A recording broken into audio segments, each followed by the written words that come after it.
ముందుగా VSP TV ప్రేక్షకులకి నూతన సంవత్సర శుభాకాంక్షలు తెలియజేసుకుంటున్నాం. అలాగే మన కడియం నర్సరీ నుంచి ఎప్పటి నుంచో మన రకరకాల మొక్కలతో కడియం నర్సరీ నుంచి మనకి ఎప్పటి నుంచో చూసుకుంటూ వస్తున్నాం అనేది తరతరాలుగా ఈ రకరకాల మొక్కలతో రకరకాల ఆకృతులు పెట్టి మన జనవరి 1 కోసం కానీ సంక్రాంతి కోసం కానీ పెట్టి ఆకృతులతో మన జనాన్ని వచ్చి సూపర్స్ అందరూ కూడా దీన్ని జనవరి నెల సంక్రాంతికి అలాగే జనవరి నెలాఖరు వరకు కూడా దీని నుంచి వచ్చే వాళ్ళందరికీ కన్విన్స్ చేసేలాగా మనం నర్సరీ తరపు నుంచి చేయించున్నాం. అలాగే ఈ సంవత్సరం కూడా మనం తయారు చేసి పెట్టామంటే రకరకాలుగాను ఈ ప్రేక్షకుల కోసం.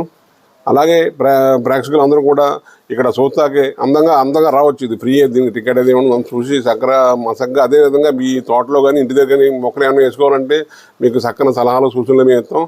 మీరు ఇక్కడ నుంచి మొక్కలు కావాలంటే తీసుకెళ్ళచ్చు. చాలా మీరు వచ్చి ఇక్కడ ఆనందంగా చూసి అందరూ కూడా వచ్చి చూసి వెళ్ళొచ్చండి. మాది సచిదేవ్ నర్సరీ. నా పేరు పుల్ల ఆంజనేయులు. మన తూర్పుగోదావరి జిల్లా వైసీపీ అధ్యక్షులు మా జక్కంపూడి రామ్మోహన్ గారి తనయులు జక్కంపూడి రాజా గారికి, రాజానగరం ఎమ్మెల్యే గారికి మా హృదయపూర్వక ధన్యవాదాలు తెలియపరుచుకున్నాం. నూతన సంవత్సర శుభాకాంక్షలు మరియు సంక్రాంతి శుభాకాంక్షలు తెలియజేసుకున్నాం మా హృదయపూర్వకంగా.